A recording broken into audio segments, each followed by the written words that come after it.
classroom. My husband's a teacher, and I guess there's reasons why they don't give the students something right away, because then they're looking at it and filling it out. But I'm going to give you guys time to do that. But welcome. This is to the Eat Your Pain Away workshop. My name is Sara Lester. I am a physical therapist from Personalized Physical Therapy and Wellness. How many of you guys are already patients of ours? Okay, wonderful. So that's how you heard about us. Wonderful. Well, if you're not, welcome to, and we hope that you might choose to become a patient of ours if you need our services. When you think of a physical therapist, what do you think about? What does a physical therapist do? Most people just think of exercise, right? Yeah, just exercise. We also do manual therapy, maybe joint mobilization. We might do soft tissue work with an instrument, dry needle. That's what you think of as traditional physical therapy. But we also prescribe nutrition, those of us that are certified in it. And it's newer in the physical therapy world. But think about the current pain system. Like if you have pain, what do you do?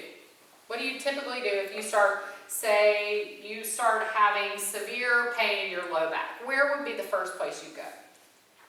To your wife. Well, you're a smart man. Most people would probably go to their doctor, right? And so in our traditional medical model, you'll go to your doctor, which it's not really his specialty per se. He might send you to a specialist, which is likely an orthopedic specialist or a pain specialist. Well, what typically happens from that? Send them to physical therapy. That would be fantastic. It sometimes happens, but first they often order x-rays, they often order MRIs, they might do injections, prescribe you medicine, because our current medical model is really good at treating acute pain, right? So if you fall and you break your hip, that's exactly what should happen, and we have the best in the world at that. But you know what our American medical system is really bad at? Treating persistent chronic pain, okay? Because that system doesn't work. I just want to read you guys a few stats just to open your minds with this about this whole medical, and I'm going to ask you, I want this to be interactive. So this is from the Journal of Bone and Joint Surgery. How many, in a population of 60% and older, people without symptoms, no pain, what percentage do you think had a herniated disc in their back? 50. No, not quite that high. 36% without pain, right? So it's a normal part of aging. It's like some people come in to me and they think everything's because of their herniated disc where it has nothing. But how many? 90% have a bulging disc. So that's one that's pushing out. They're herniated means that it's actually popped through, but bulging means that a lot of people say I have a bulging disc, right? And it used to be an indication for surgery. Can you imagine how many people have been operated on that didn't need operation? So at Personalized Physical Therapy, we really want to keep people from surgery, and we have, and really a lot. But also, acute pain is something that happens. We have an acute inflammatory response, right? It's a good thing. Like, we cut our skin, an acute inflammatory response happens to heal us, right? But after we're out of those 3 or 4 weeks, it's no longer acute. And our brain starts taking over the pain. So it's in your head is really true. That doesn't mean your pain is not real. Your pain is real, but it becomes centralized. So how many people here have pain that's lasted more than 3 weeks? Okay? Then it is no longer an acute issue. It's chronic, persistent pain. And that's coming from your brain, right? Your brain is the source of pain. I know that doesn't make sense, but it is. So we have to work through that part as well. But let's talk a little bit about the role more. Well, let me tell you what my plan is today. So we're here to talk about the missing link in pain. Because even when you're coming to physical therapy, I'm going to tell a little story. We have a patient, I'm not going to name her name. She came to TJ back in January with terrible knee pain. 10 out of 10 knee pain, she couldn't hardly walk, she's in her 50s, terrible osteoarthritis, they wanted to operate. She didn't want to have surgery. She had a trip planned to Disney, so she wanted to work with TJ. She came in and had amazing results with therapy, 75% improvement. This was in May, but her pain was still a 4 or 5 out of 10. So it was still affecting her ability to do the things she wanted to do. So this said patient was 218 pounds, and she had a ton of inflammation. TJ knew I worked with diet, and he sent her to me. She has since lost 20 pounds since May, and her pain has improved 75% more. It's not gone, but she's able to do a ton more. Actually, there is another stat I want to read to you guys by the American Arthritis Foundation, that losing 15 pounds will reduce pain by what percentage? What do you think? What did they find in knee osteoarthritis? 15 pounds, 50% decline. So the extra weight is one thing, but what leads to the pain and chronic pain is something called inflammation, right? And inflammation happens, chronic inflammation. That acute inflammation is good, but once it's in our body and it stays there, it's no longer good. And it causes pain. Has anybody ever woken up after they eat a real salty meal and their joints are just stiff, right? Mm-hmm. Well, unfortunately, we have a very sad diet in America. It's called the standard American diet. What's it full of? Salt and sugar and fast food and fried food and a lot of brown, gray, and white food. Breakfast cereal and milk and sausage and bacon without color. Maybe somebody will throw a banana on there, which still don't have a lot of color. Then we run, we're in a hurry when we're eating, we're high stress, we're not sleeping well. That all leads to chronic inflammation and pain. And physical therapists are the perfect people to address that. Also, there's tons of information out there, confusing information, like, well, there's this diet that works for people and that diet that works for people. So there's a plethora of information. So does anybody feel overwhelmed on what to eat, how to eat, what's best for you? Okay. Has anybody had weight loss resistance, tried to lose weight and couldn't, and just said it's not worth it? Yeah. So that's very, very, very typical. And that's why we like to work with people individually. Because anybody ever heard of the Whole30? It's a great diet plan, but it's very hard, right? You make everything at home, you're making your salad dressing, you can't eat out, like you can't use anything out of a bottle. That's also not real life.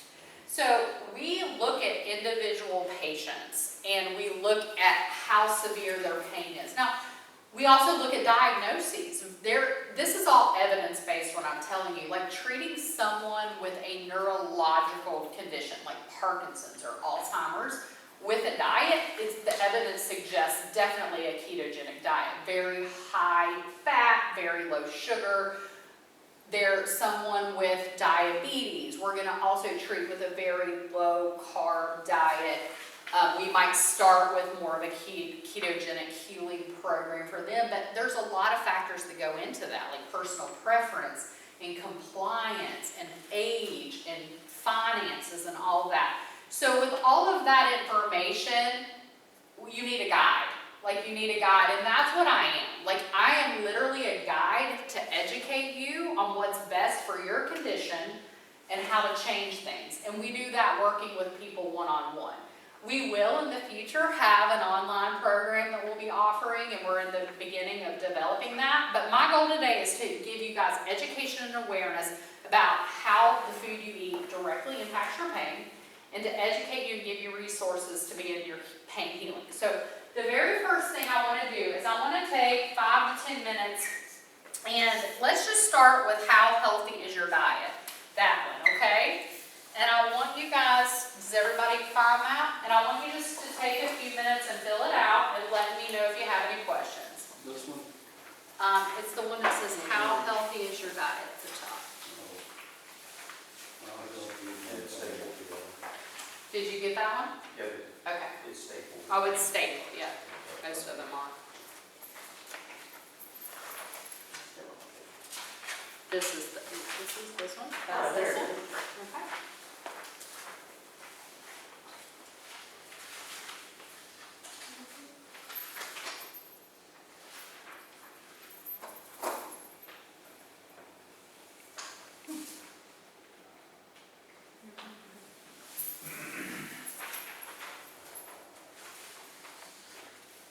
Did you find it?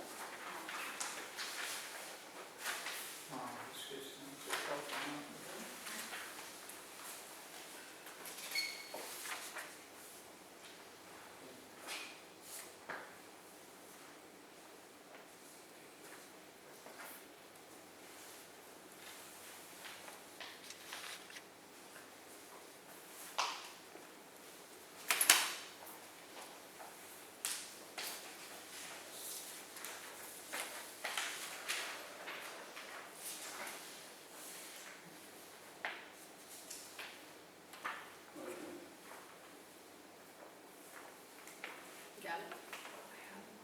Took me a moment.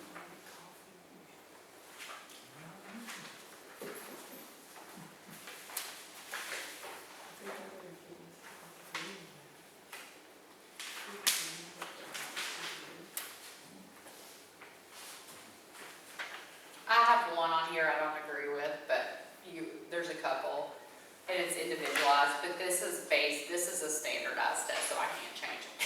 I cough a lot when I'm trying to figure out. Cough? Yeah, what number to put on it. Oh, I thought you were talking about the coffee.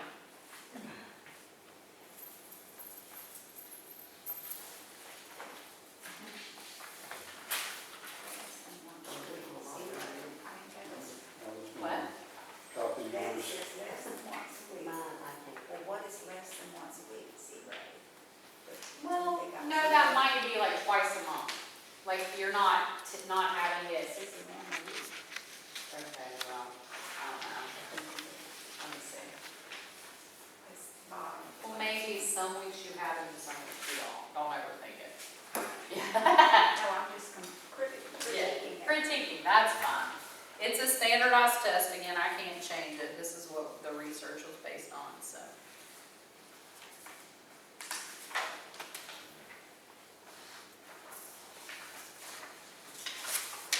I don't know. Tell me about red meat here. How often do I eat it? Not very often. Okay. Chicken, well, Yeah.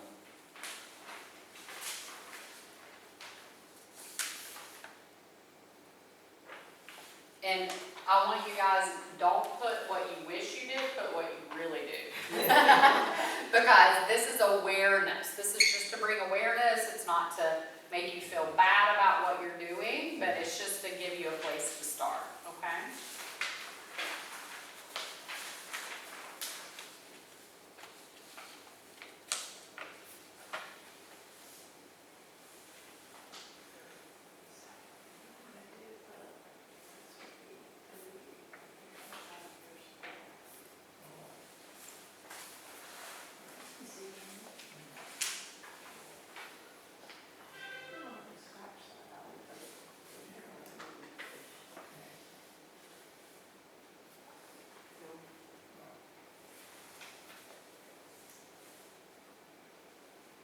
So if you don't eat it at least once a week, then it would be never. I know that's not perfect, but that it's looking at, are you eating fish at least once a week?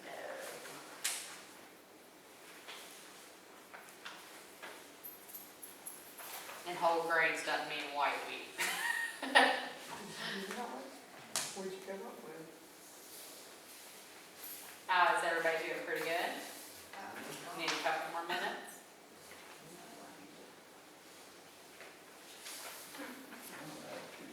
-4.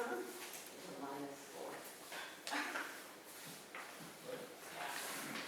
Doing the math might be the hard part, right? The last one's gonna be hard. Oh, thank you, check. Number 11. Mm-hmm.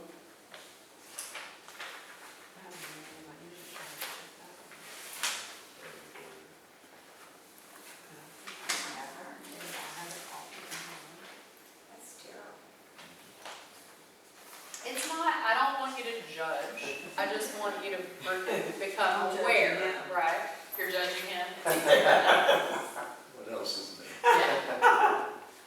And this isn't something you have to share. You can share it. Who's done? Who's finished? What did you learn in taking this test? That I need improvement. So on the little scale below, in the range, do you mind sharing where you were? Me, I was a 6, and I thought I was doing good. You had a total number of 6, so you need much improvement. Try to check. Okay. Let me see. Let me just make sure you did everything right.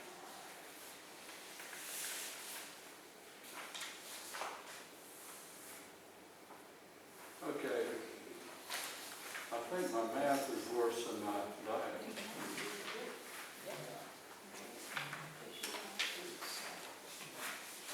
Couple more minutes, and then we'll sort of talk about My this. total score is not bad.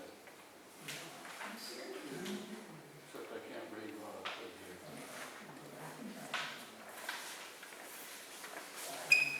That's a 2. 3, I think. Okay. 6, 7, 8, minus 1 is 7, minus 4 is You're 3. using your brain today, too. plus I'm going 3 to is charge you for that. 5. All right, guys. Is everyone done? Yeah. Okay. So what did we learn from taking this? Like, what are a couple of things?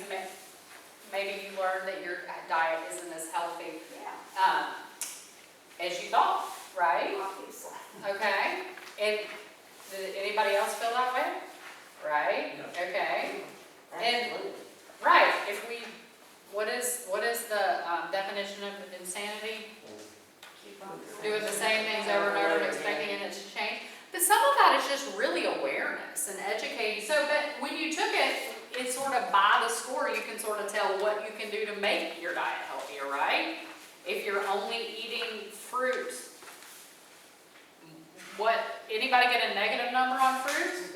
Okay, so, We don't eat fruit. okay. Why do you think it would be important to eat fruit? Because people say so. Well, that's again why we need to educate, and I'll get to that in a little bit on the phytonutrients, yeah.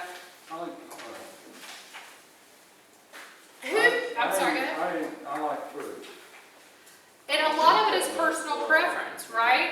But it's awareness, because it's not only what you don't eat, it's what you do eat, right? Because our bodies require fuel in the form of macronutrients, micronutrients. We're not going to go into all that. Vitamins and minerals, phytonutrients. Those are the things that fight disease. And so this was an assessment. Are you eating enough of the right things, and are you eating too many of the things that negatively can impact you? And you can balance that, right? Because if you have, I eat red meat. That's one I'm not 100% in alignment with. I don't have cholesterol issues. Again, it's a person-to-person issue. But here we are telling people not to eat red meat, but we're eating McDonald's every day or boxed cereal. So it's all about the whole foods. We'll talk a little bit about that. But I want you guys to keep this, and I want you to use it as a guide to try to increase those numbers. And guess what's going to happen by increasing those numbers? You're going to make little habits. So it says at the bottom, if you were a 9 or less, try to change one habit at a time. That doesn't mean I want you to go to all 11 items and, try to change things, because you're probably going to fail. But maybe try to add in an extra serving of fruit or vegetable. Try to add a serving of fish or more rainbow foods, and we'll talk about that in a minute. So does that make sense? So is that helpful? Now, this is confusing me because I eat very little red meat. Okay. But it looks like this is encouraging you to eat more red meat. 6 or more, you get a -4. No, that means that if you're eating red meat 6 times a week, you're getting a negative number. We want higher numbers, not a lower number. We want plus numbers. Yeah. So yeah, it is. It is a little confusing, the test, but does everybody understand it? Any other questions on it? Okay. So, The other comment I'd make is, it's interesting, you said question 7 and 8, I realized on the leg, drink. I didn't do as well. Yeah. well, sugar and artificial sweeteners can negatively impact us. A lot of people think of it as 0 calorie, that it's just healthy. But what we know is that drinking artificial sweeteners impacts, it might not add calories there, but it impacts your cravings. It can give some people with certain diagnoses increased pain. Like people with migraines, people with fibromyalgia, there's certain diagnoses that just absolutely you should not have artificial sweeteners. As a general rule, it's great to eliminate. And if you are going to have an artificial sweetener, stevia leaf is the best, like an organic stevia leaf extract. Definitely not aspartame, which would be equal. Then sucralose isn't good either, but it's a little better than aspartame. But like sweet and low equals, those type of things, they're like 900 times sweeter than sugar. So it tricks your body.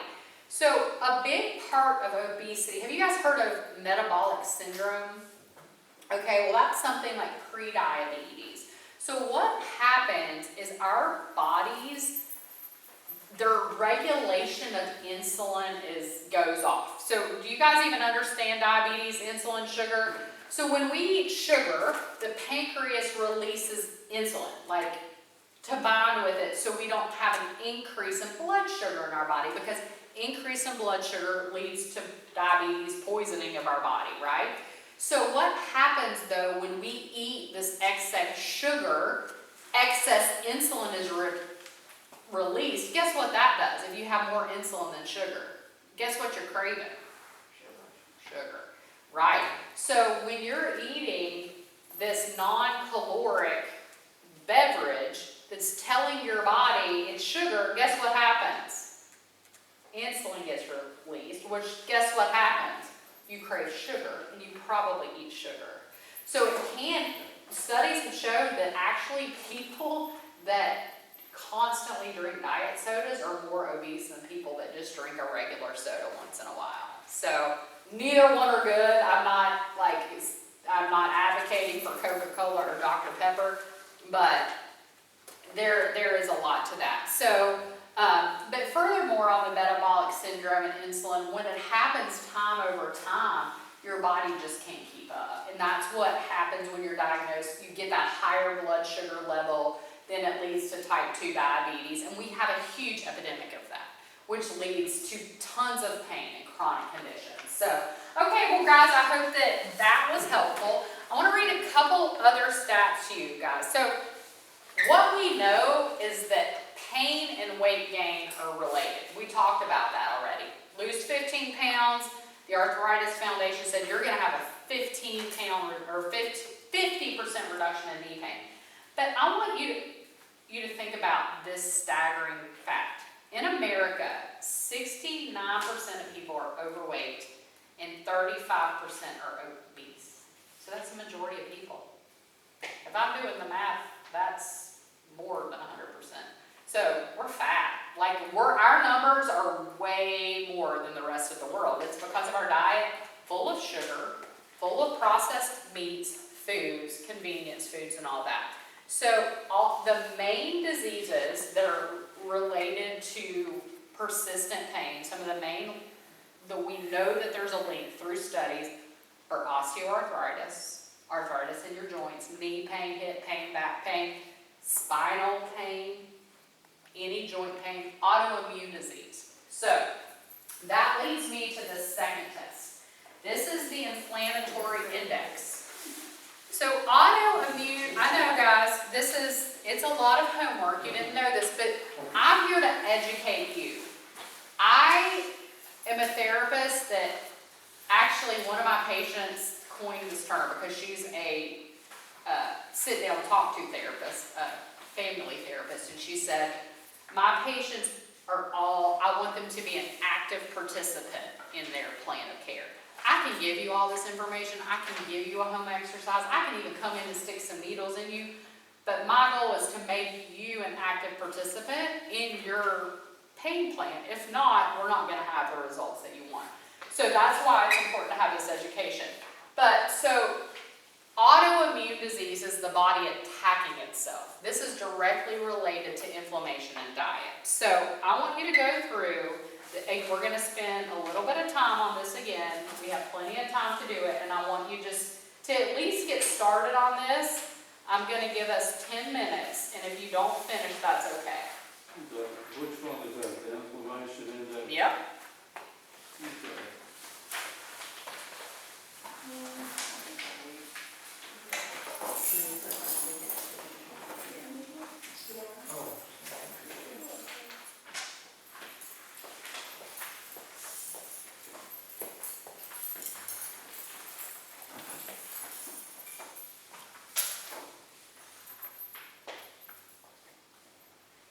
So in getting back to this question on you, it's like, I have it all the time, but it's not severe, versus I have it all the time, but it's severe. Yeah. That's your Yeah. website, I can figure out what I. Did I see you have a paper? Okay, yeah, all right, gotcha. Yeah. All right. I'm sorry, I thought it was on one of the lines. I was like, where did that come from? So, Oh, you do each, a score for each one? right, so how often do you have headaches or migraines? Okay, Almost never. okay. Okay, well then that, if you have them sometimes, then I put a 1 right here on the headache line. And then dizziness, then trouble sleeping. I'd say almost never. Okay, then that's fine. And just, you do each line per thing. Dizziness maybe. Okay, and then you add them all up.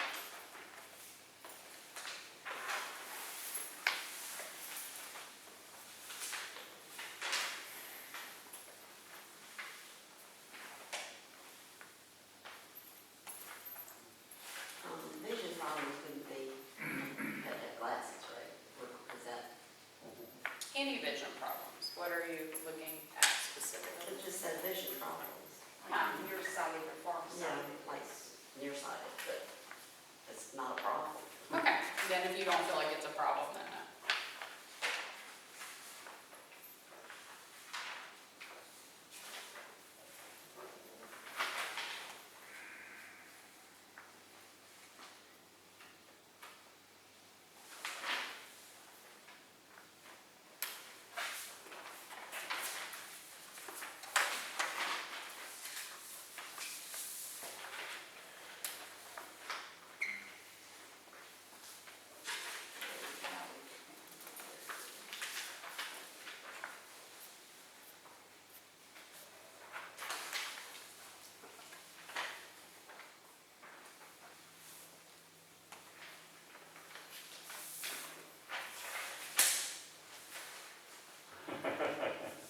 I love it, you're laughing. Yeah. I don't know whether or not I'm using red or not, I can't see them. They're not. Okay.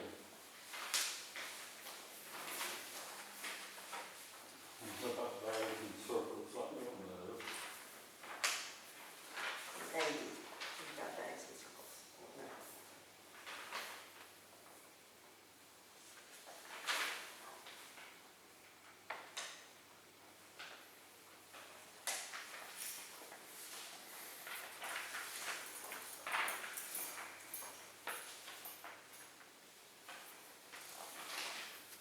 Have this thing on both sides. That's a good feedback. Or not printed page front and back.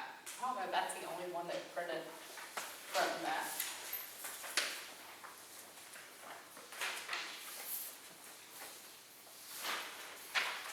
Would you like a second one to look at so you don't have to flip back and forth? Great, thank you. Would you like a second one to look at so you don't have to flip back and forth? Here.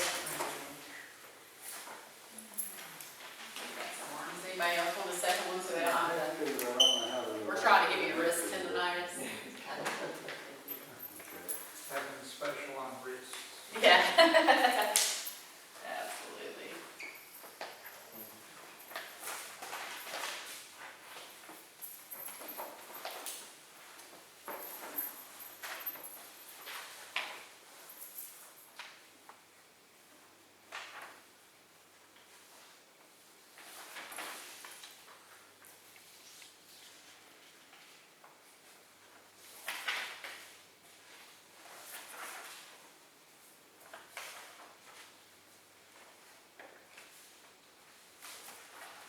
doing?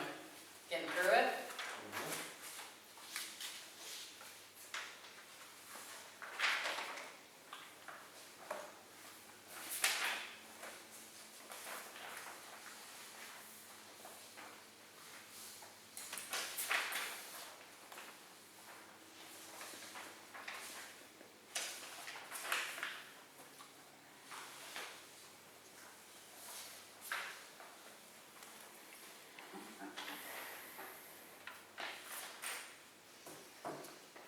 You need help? No, I'm You look just confused. trying to figure out what I got here. All right, I'm gonna give everybody 2 more minutes. Is that good? Or is everybody done? Still working?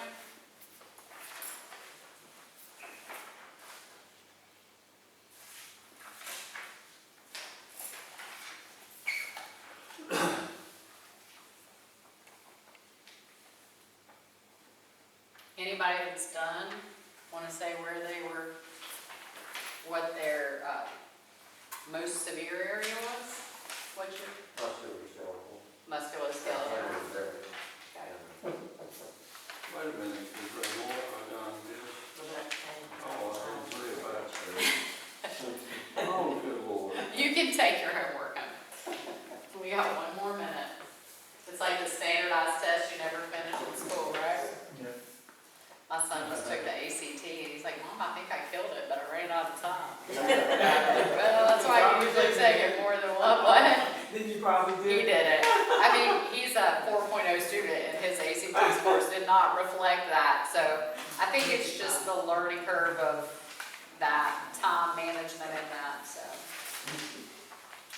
All right, guys, let's just wrap it up. You can finish this. But so the goal of this is obviously to get a what? A high or a low number?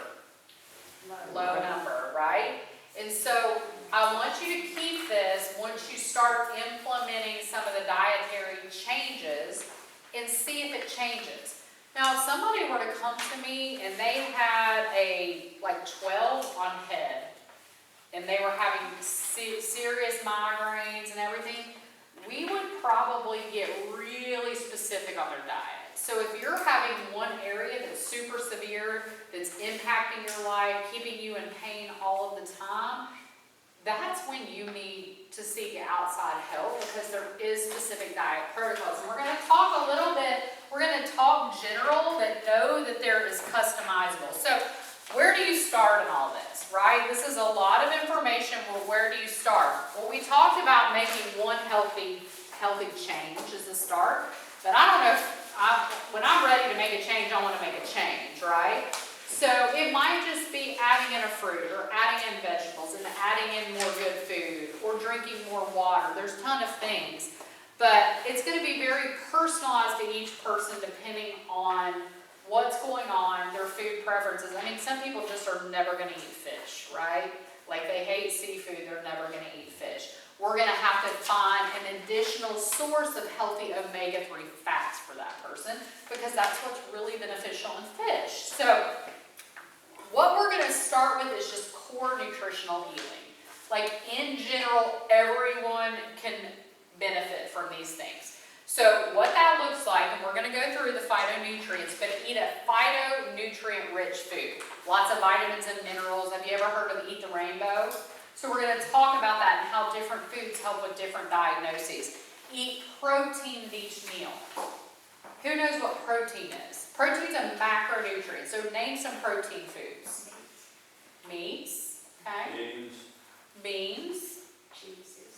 Cheese can be. It's more considered a fat in the macronutrients because it's got that. It can be fish, right?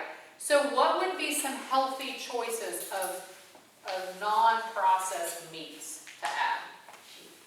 Well, what about for breakfast? What's a good source of protein for breakfast? Can be eggs, right? Eggs can actually be a food allergen for a lot of people and something that for me it is. So I can't do eggs. Another great source, if dairy's not an allergen, dairy can be an allergen for people, like a Greek yogurt, but also having a good source of like a vegan protein powder and making fruit smoothies. That's sometimes a wonderful breakfast and almost what I have every day. So I do, and it's a great way to get a lot of protein in and add a handful of spinach. You can do frozen spinach, you can add berries, you can add banana, you can add so many things to get so many of these phytonutrients. And I don't know, I'm just not a big breakfast eater. And when you think of breakfast, it's bacon and eggs and grits and cereal. And I don't know who defined what we eat for breakfast. You could just have leftovers from dinner. But yes, so getting, especially as we age, and whoever in here is over 60. Most everybody, right? Except for one? Okay. So anytime after that, we're losing muscle mass, right? So protein is the building block for muscle. Why is protein also important in every meal? Anybody guess? Energy? Keeps us satisfied. Long term. Yes, it fills us up, right? Protein and fat, right? So we're not going to be craving more food later. Anybody eat a big bowl of rice when they're starving later? That's carbohydrates. We're going to burn through that energy. So all food provides our body energy, but the way it's digested and broken down, we will be fuller longer. And it's the amino acid building block for muscle. So if you're trying to gain muscle and you're not eating enough protein, then that's a problem. And another awareness, if you're eating enough protein, you should be eating let me make sure I'm not saying this wrong, 0.5 ounces for every pound of body weight. So if you're 100 pounds, you should be eating a minimum of 15 grams of protein a day. Does anybody have any idea how much protein's in the food they're eating? No. All right. So you do, and we do that for you. We look at it, and I mean, I know you're not weighing your food and all of that, but it's important to get protein in every meal. If you're eating 4 to 6 ounces of a lean protein at your meals, then that's probably good, okay? And making sure you're getting that in at breakfast and sources. Okay, good fats. Yes, sir.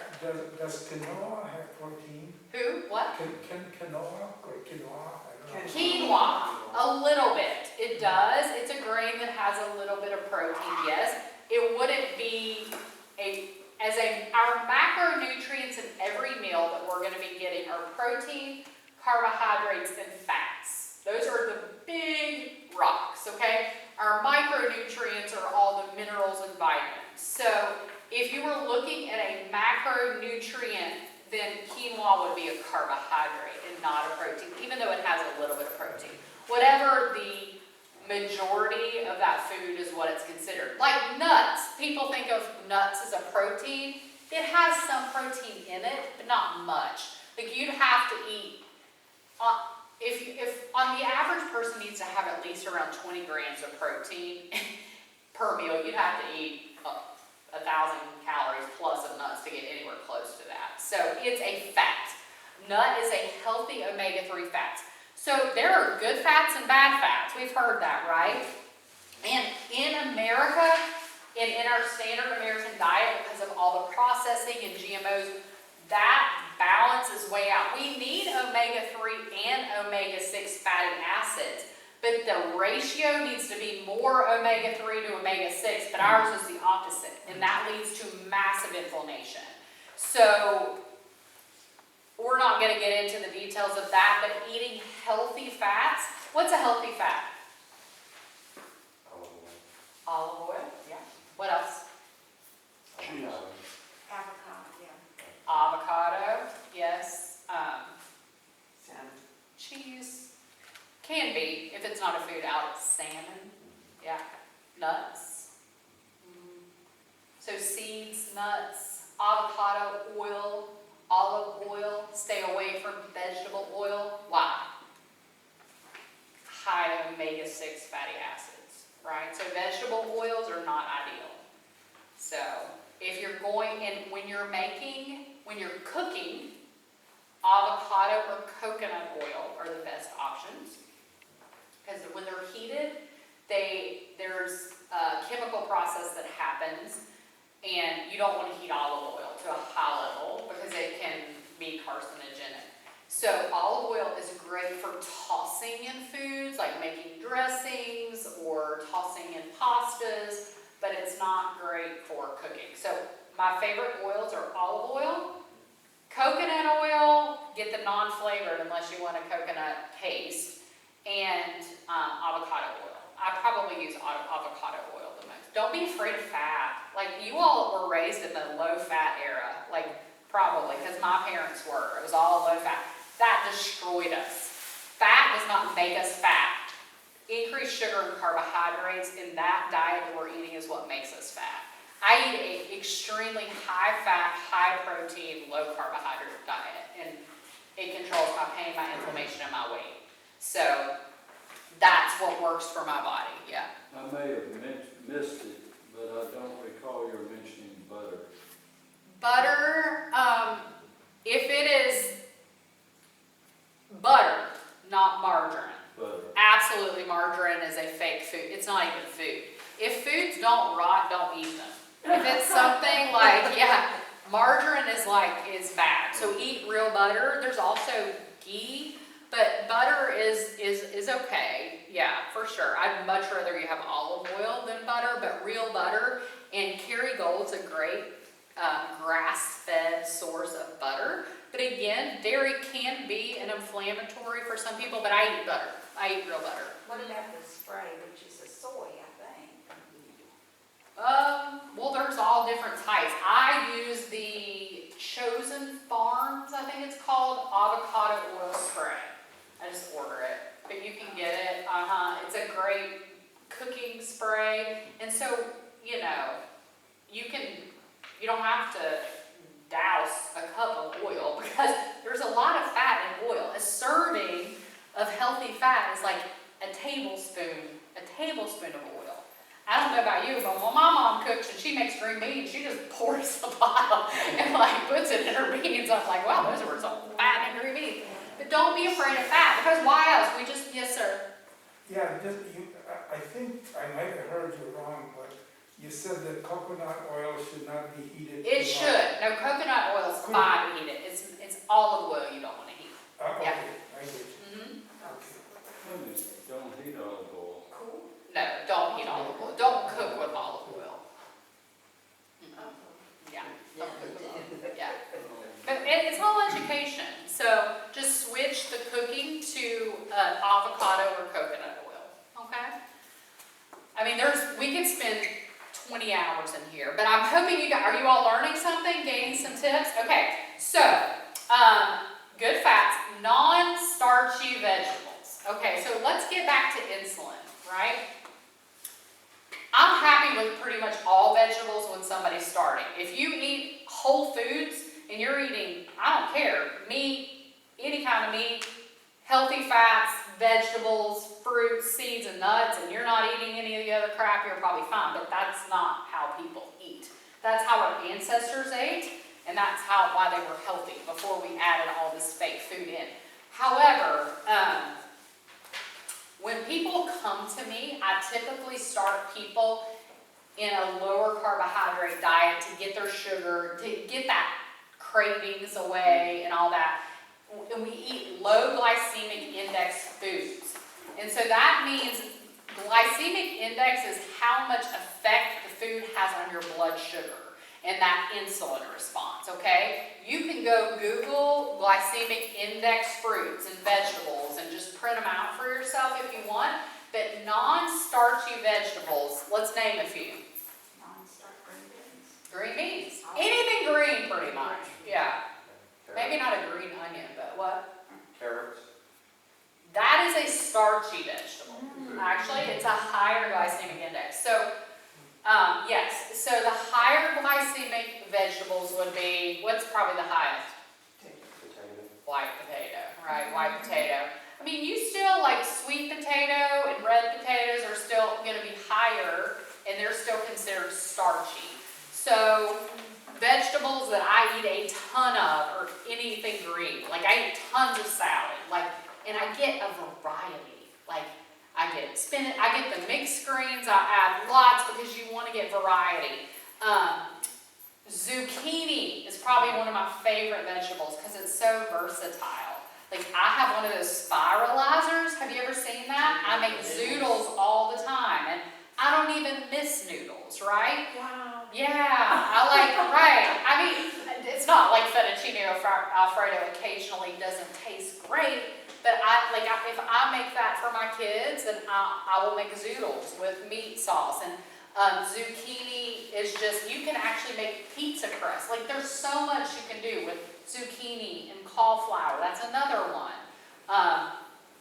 Onions are high glycemic index, so they're high.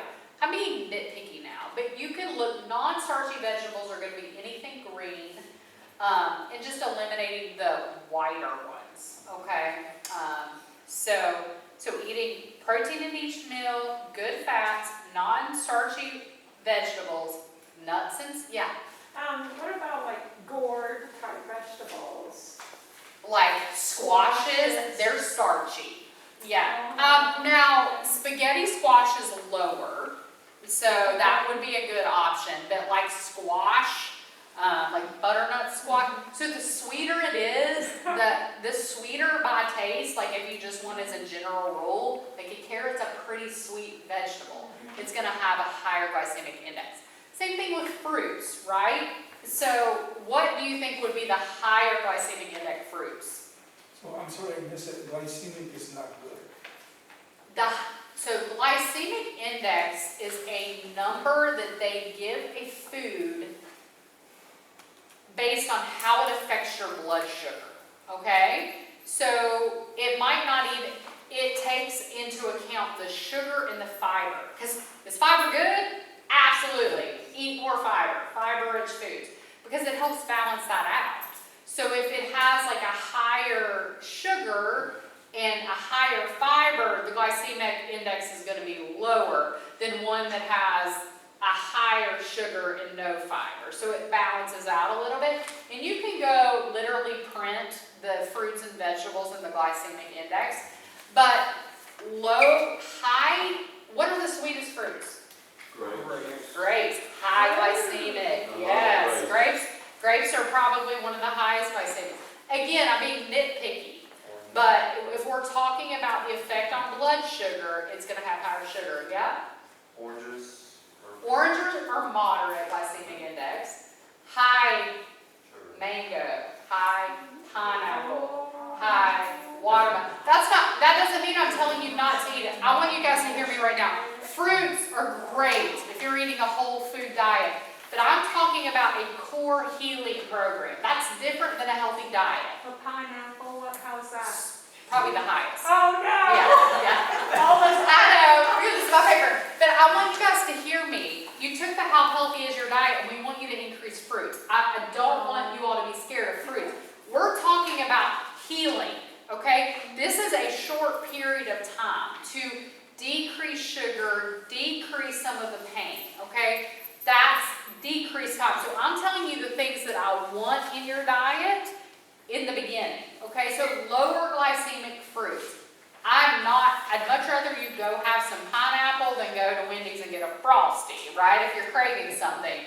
We obviously have, yeah, go ahead.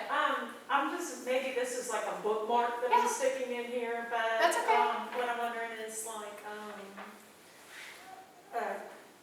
some of these like cauliflower, some of these that are good suggestions, like how do you balance some of these things with things that make you bloat? Like maybe I'm sticking a bookmark. No, you're not, because cruciferous vegetables kill me. So, right, and then again, it's individualized, and it's you becoming a detective of your own body. I cannot eat broccoli is one of the most healthy foods. Right. I look 5 months pregnant if I eat raw broccoli, and I have gas for days, right?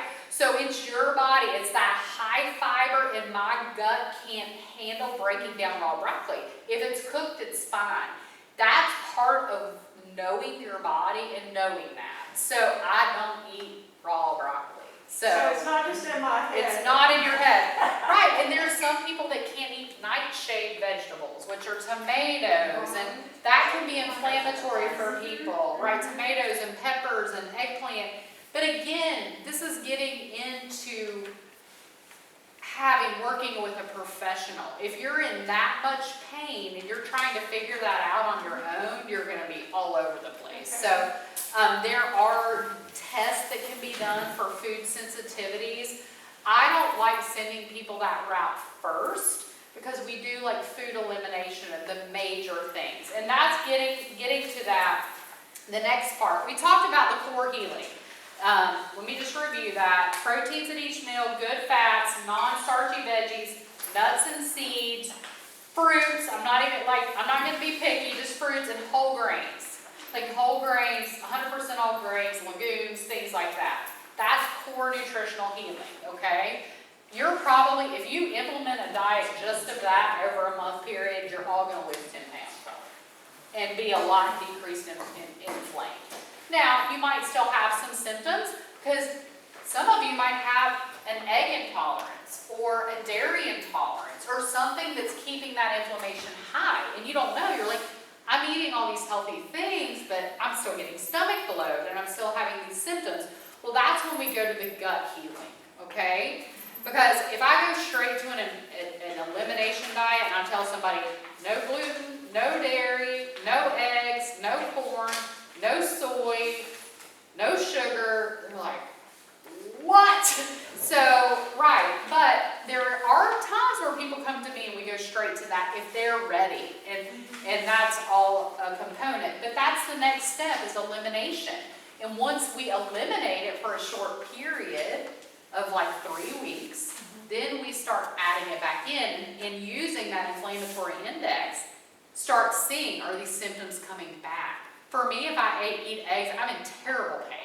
I mean, I might be able to eat them once in a while or in baked goods, but if I have an over easy egg, which I love, it rocks my stomach. That took a lot of healing, and I did do food sensitivity tests at one point, but that doesn't mean forever, because once you heal your gut, you can start adding things back in. And this is a whole different lecture, but there's something called leaky gut syndrome that most Americans have. And that means that through our gut, you have openings in your lining, and all that toxicity is getting out into your body, causing this. There's tons of research how our gut is affected to all pain and gut healing. So it's very, very important in all of this, but it's also very involved, okay? So, and then the third thing is looking at a ketogenic low carb healing plan. So I often start people with a little bit of a combo of core healing mixed in with a low carb. I rarely go full ketogenic unless it's completely nerve or brain related. And this helps us get into a fat burning state where you lose the weight faster and you're feeling, we look at hunger, energy, and cravings. That's what we assess: your pain, your hunger, your energy, and your cravings. And we get that balance through this. And then again, we add things back in as you're able to and you reach your goal. So we have lots of, I want you all to see we have lots of different things, and not every person's diet is the same and healthy. You might be healthy, but not if your one score was low, but then you had a 0 on all of the others, then you're probably healthy enough. But if not, then there's some changes you need to make. So, well, guys, that was like a lot of information. Oh, and I haven't even gotten to this part. So what I want you, because I don't have time to really go through it, is the phytonutrient foods, okay? These are the foods I want you to focus on in the core nutritional healing, are these rainbow foods.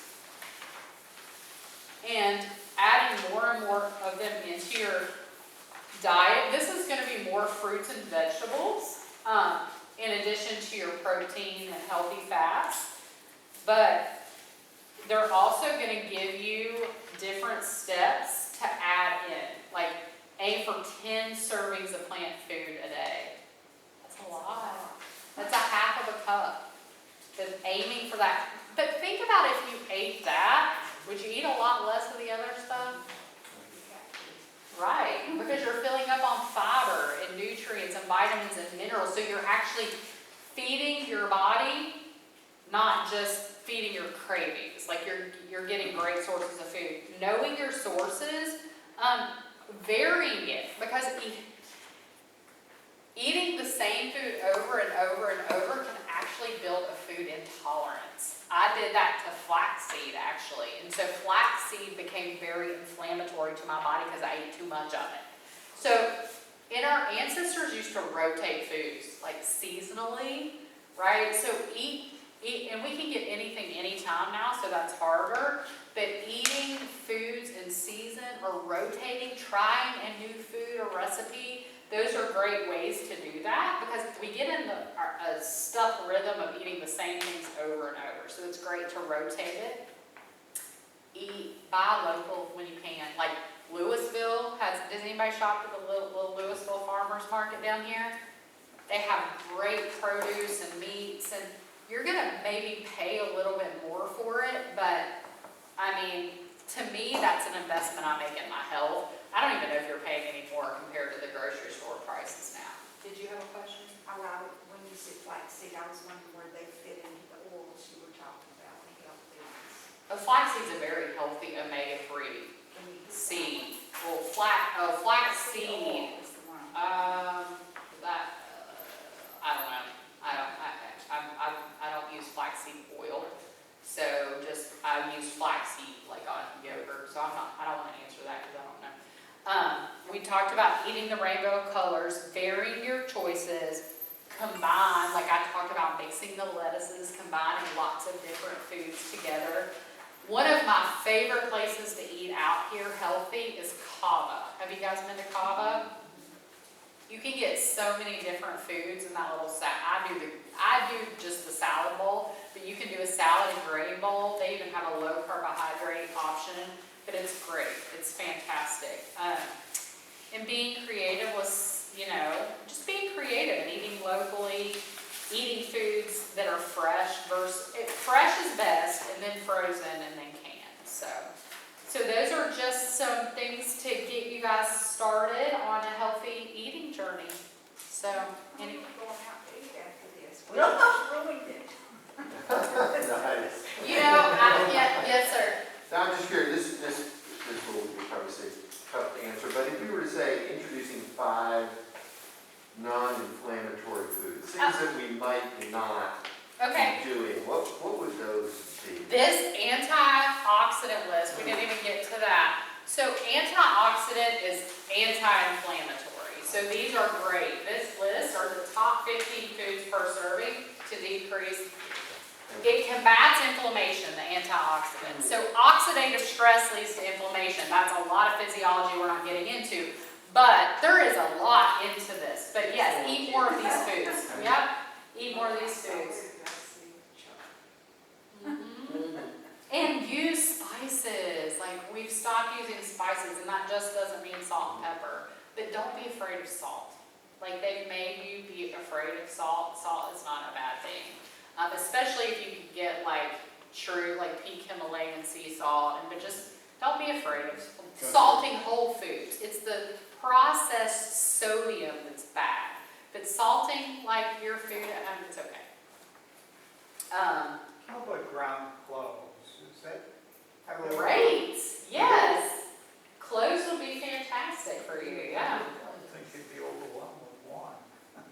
Yeah, I don't like cloves, but if you I know people put it in teas and stuff like that, but I'm not a clove person, but I'm a cilantro. love cilantro, yes. But add those spices to add flavor. I think so much that our food, people think that eating healthy is bland, and it's not at all if you use herbs and spices. So, but yeah, this is another resource for you guys. Add more of this in, And coffee isn't bad. I want to go back to this because in the healthy diet it was negative.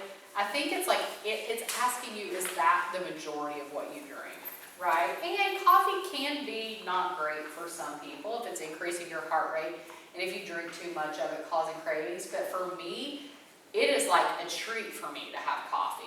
So I don't eat sweet things because I drink coffee. So you have to know if it's a trigger food for you versus one that keeps you from eating the Little Debbie's. Well, we offer nutrition services at Personalized Physical Therapy and Wellness. If you're already a patient or you want to come see us, We always have a workshop special. If you sign up the day of a workshop to come see us, it's only $99 for an evaluation. Same if you're a current patient and you want to come see me for a more detailed into that, we'd love to have you there. All right. And we're going to do this again in a couple months, I think. And so I would love any feedback. If you guys want to email us or talk to me or whatever, we'd love feedback on what you like.